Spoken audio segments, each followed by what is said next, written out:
sponsored by the IMB, and in pole position, Steen is number 4, Jeff Primer. Yeah, well-deserved pole for Jeff.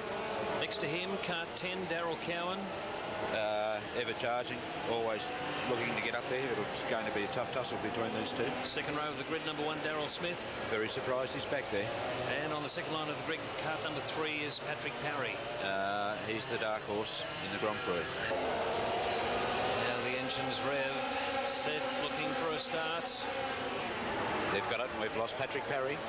Patrick Parry's gone out, and a few others have gone out too. A lot of them have crashed Timothy out. Pauling. Under the Brambles Bridge. And it's 4 that stuck through to go to the lead. Jeff Primer, who was in the pole position, and it looks like Daryl Smith has got through into second position. Here's the replay of that really bad mix-up at the first corner, straight under the Brambles Bridge, putting out quite a few drivers. Probably 3 or 4 went out there. The yellow flag is out. Yellow flag was out, but I think they've also, Steen, they've got a red flag out now, so there's going to be a restart shortly. Yes, complete restart. Open up the engines roar as they wait for a restart. They're away. Oh, and more trouble on that first corner. More trouble on that first corner.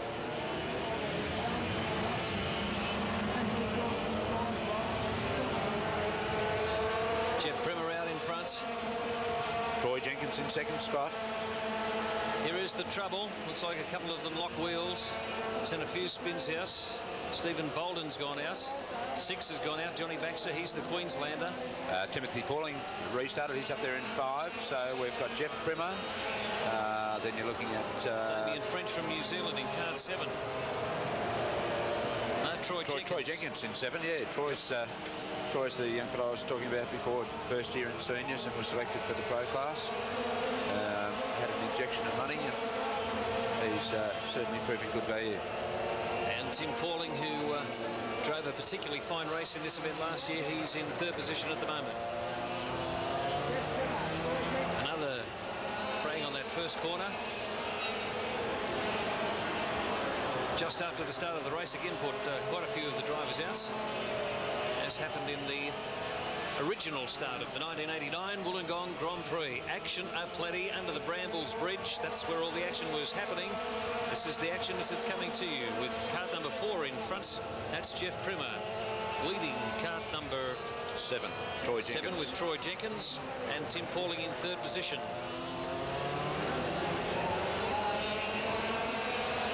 In behind there in 4th place too, you've got John Target. John is one of the drivers I talked about earlier that's a full-time professional kart driver.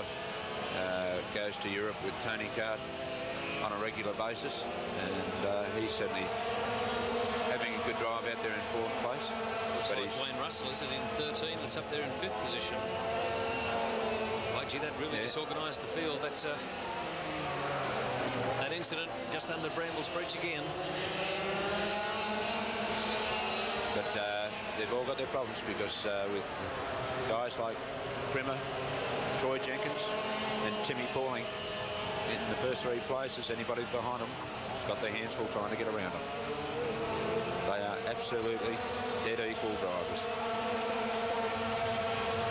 4, 7 and 5 we have it. Jeff Primer in front of Troy Jenkins. Tim Pauling in 3rd position. Looking for a way through. Target in the 14 kart is starting to phase in a little bit too. John's very smooth.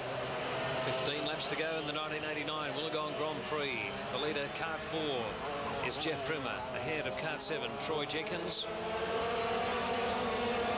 He's having a shot at him now, but he can't get past.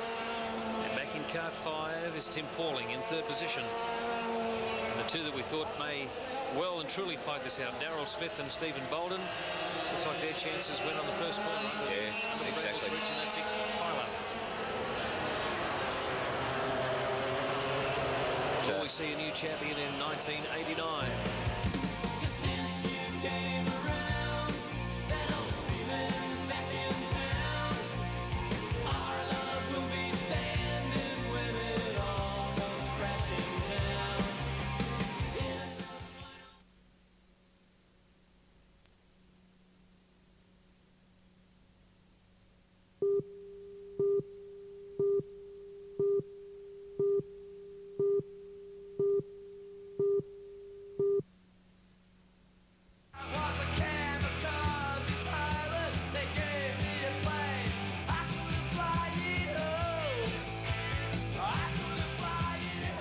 The Grand Prix continues. Dean, who will battle it out this year? I think it has to be between Primer and Jenkins. I'd like to see Jenkins win it, only on the simple fact that it's his first year in senior competition, and he's attracted a few sponsors to help his motor racing career. David Lander from Lander Toyota in Sydney has injected some money into the cash flow situation. You need an ounce of luck, of course. Yeah, well, that's exactly what it might have got today with that incident in the first lap. Same as Jeff Primo. Jeff's attracted a fairly good sponsor. Bullen's Food Barn up at Newcastle, Jeffrey's hometown.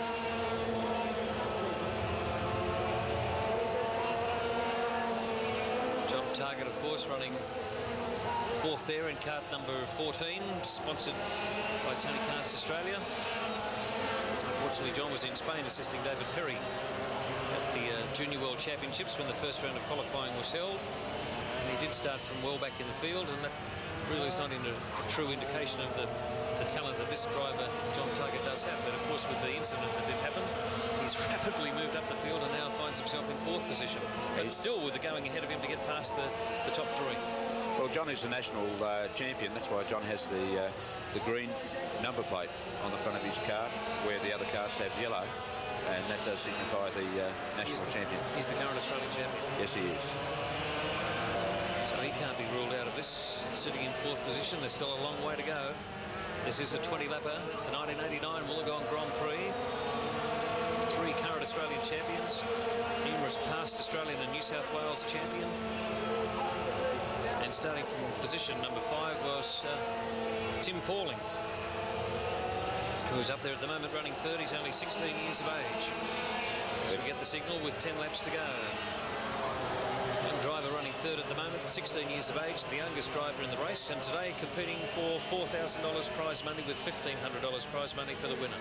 Yes, and it'll be well deserved too. And one heck of a lot of prestige too. Yes. Why is this so important? Why is the Street Wollongong Grand Prix so important to these drivers? Well,